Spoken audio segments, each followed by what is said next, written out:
All right, hey everyone, Herald here for Quit Stalling, from Quit Stalling, and I'm here at Indie Arena in ESGS 2016, live at the SMX Convention Center in Mall of Asia.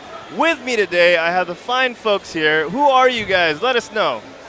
Hi guys, I'm Arvin Kabang. I'm the game producer from SenshiLabs and also the editor for our game that we will present today. All right. Hello guys, I'm Nine Junio. I'm a sound designer of SenshiLabs, and that's all. All right, that's fine, that's fine. Hi guys, I'm Misha Balboa. I'm the 2D effects artist of the game Adarna. All right. Hi guys, I'm usually called Doc B by most of my students. I'm the founder of SenshiLabs and the lead writer for Adarna Alamat ni Maria Blanca. Oh, you seem too young to be a doc. All right, let's get things going. So what do we have with us today? This is Adarna, the sequel of our first game, Adarna from last year, but this is a story about the women of the Ibong Adarna story. So this is Alamat ni Maria Blanca. All right, so for those unfamiliar with the Ibong Adarna story, can you enlighten us just a little bit for Filipino high school, for those who didn't go to Filipino high school? All right, Ibong Adarna is a required reading in high school, and what we did here, well, if you're not familiar with it, it's a story of a bird, a magical, mystical bird, legendary bird, that when this bird sings, anyone with an illness would actually get healed or get cured by the bird. So in the first story, we had three brothers who were actually competing for the affection of their parents, and they were competing for getting to the legendary bird. That's right. But we worked on the sequel. This is the sequel. This is the part that most high school students don't read or is not read in school. Juan, the protagonist of the first game, or the first part of the novel, or the corrido, it's based on an 18th century corrido. Yep. He went bride shopping. Well, he traveled and then he Bride started shopping. he started courting three women along the way, and then he chose to marry one, Maria Blanca, and then gave the other two to his brothers. Oh, So such a man, such a man. So you're focusing on that part of the story. Yeah. All right, so let's take a look at the game right now and walk us through what's happening. Do you wanna start? Play. Do you wanna play the game? Oh, okay. Thank you so much. All right, let's get to it. So we got a really nice loading screen here. Who's the artist? We actually had 7 artists. Yep. Seven artists. And we had one lead artist, Kimberly Warren. Okay. Yeah. So how was it managing 7 different artists for one project? I know it could be a pain to have just one. Yeah, it is. We had one lead artist, and then we had everyone. We call, since her name is Kim, we were like, okay, Kimify your art. We were saying that. Okay. So all of us had to all of the artists had to learn how to follow her style. She takes a lead, and then everyone follows her style, which is kind of difficult for artists. Yes, because they Yeah. have their own. Yeah. So you were able to do it successfully, from what I can see. Was there ever any problems kimifying someone with kimifying their art? I think they enjoyed learning new art styles, but the main problem there that we had was that we were all working virtually. Oh, So okay. it's kind of hard. If it's already hard enough if you're working, like you're Next to seeing each other. somebody Yep. Yeah. demonstrate it, but virtually it's like there's a lot of rejections. Oh yeah. Yeah, this is not Okay. kimified enough. Okay. All right. So walk us through what's happening right now. So this is actually the ending of the first Adarna game that we made. But this is not how it looked like before, but we start off where the male protagonists left off. Okay. So That's a little bit like Castlevania, if you've ever played Castlevania, where it starts Yeah. off with some other character.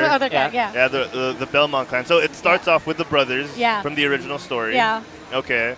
And tell us what kind of game it is. Tell us the gameplay mechanics. It's a turn-based RPG, and you can see there that's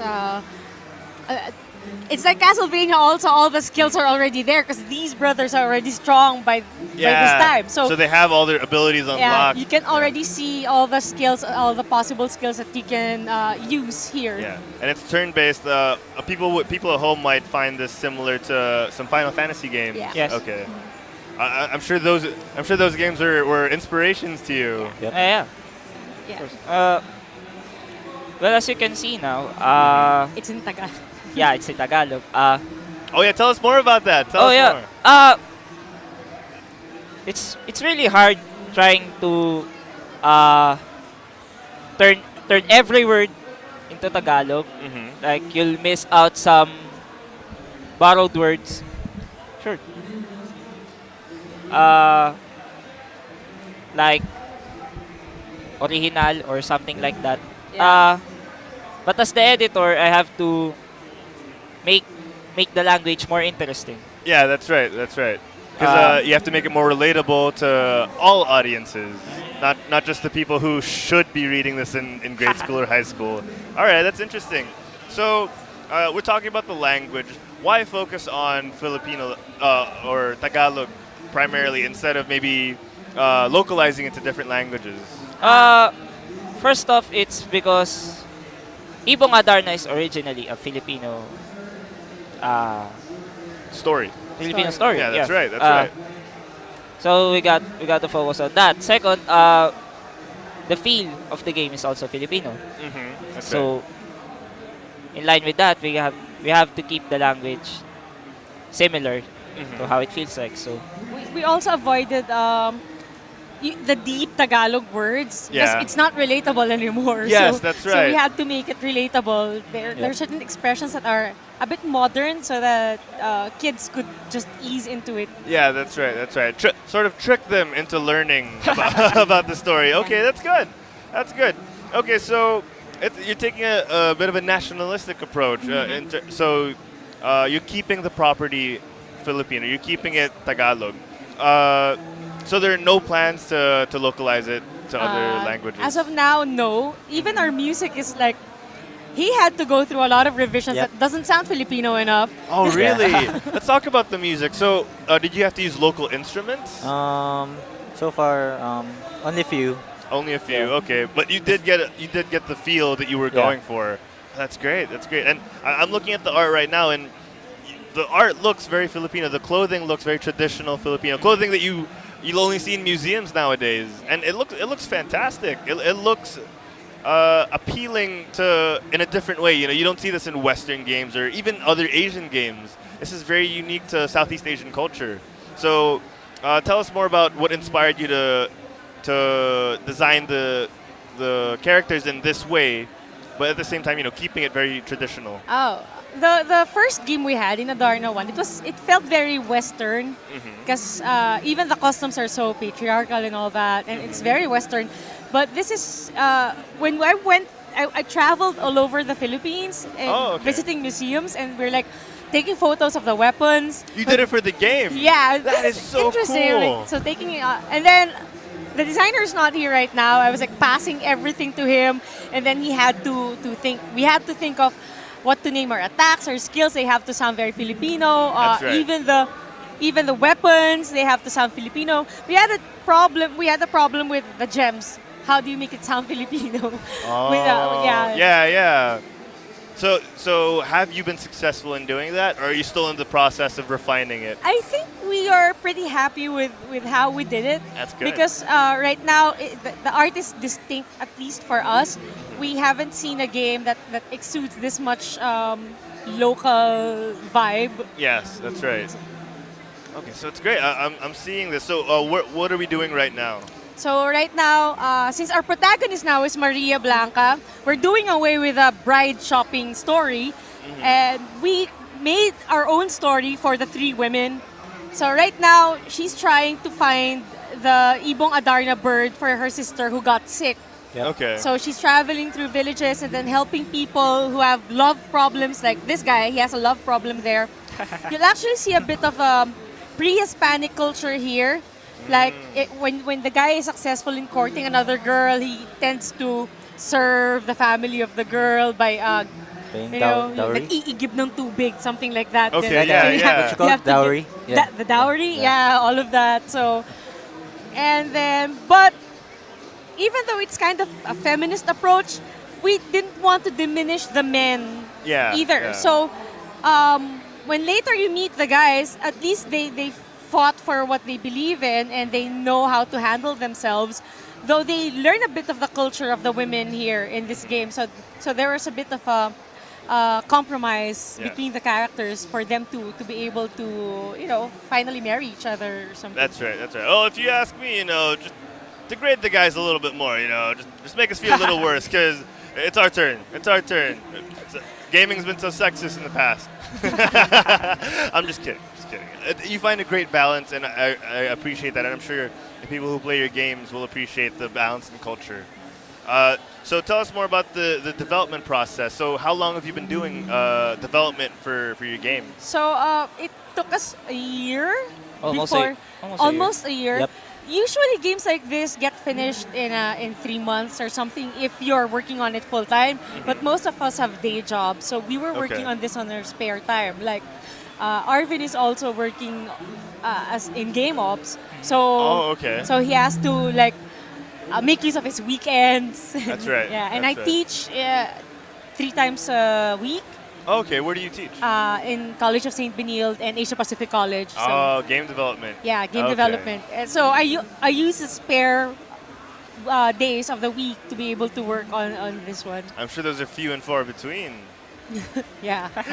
All right. So, how much longer are you thinking of continuing development for your game, or have you already released it? This has already been released All last right. month, right? Yes. Last month Around in last month. in Last month. itch.io. Okay. We had the game on Steam, but we didn't think that this is gonna be for Steam because it's in Tagalog. Because of the language barrier. Because of the yeah. language barrier. And the objective that we have, we're trying to reach the Filipino market for this one. All right. And how's the reception been so far? We're actually amazed that even foreigners were, because I'm posting screenshots on Instagram and foreigners were starting to follow. And Oh, we're that's like, great. how can you even understand this? And So then you they- you might be pressured in the future to, Yeah. to localize it. yeah, they were interested in it looks different. 'Cause it really does. It looks different, so they were like, "Wow, it's a different culture," and they're introduced to this, and the protagonists are they're different Yeah. from what they're used to. Yeah, because when you think of other RPGs, or other games in general, they're either Western or they're fantastical. You think of medieval fantasy like Lord of the Rings and the aesthetic that Dungeons and Dragons has established, and you never get aesthetic like this, and that's what makes it unique in terms of the art style. And it really shows, and I'm sure that's why you're getting interest from different cultures in different countries. So the reception's been good, which Yeah, is it great. is. What else do you want to talk about regarding the game? Well, we're trying to port it right now so that we could make it available for Android because there were other people who were commenting they wanted to play it on their mobile phones. During so- their commutes? Yeah. Yeah. Typical Filipino time to play while you're commuting, while you're sitting on the can. How's that going? How's that coming along? I'm taking a little bit more time because I need to optimize a lot of the graphics and also some of the code. So I'm actually the one doing the optimization so I could port it properly. That's great. That's great. All right, so let's wrap things up. Is there anything else you want to say before we head out? Well, you can visit us at senshi.ph. So you could take a look at our other games aside from this because we're mostly an edutainment company. So Edutainment, that's a great word. I like that word. All right, so Senshi Games .ph. Is that right? senshi.ph. Senshi.ph. All right, so thank you guys so much for your time. If there's anything else you guys want to check out, head on over to Indie Arena. It's our last day here at SMX Convention Center. If you want to find out more about me, head on over to www.quitstalling.us, quit stalling us, and find more of our podcasts, our articles. I'd like to thank Gwen in Manila and XSplit for letting us come here and interview all these wonderful indie developers. And once again, head on down to Indie Arena here at ESGS 2016. We'll see you guys in the next video.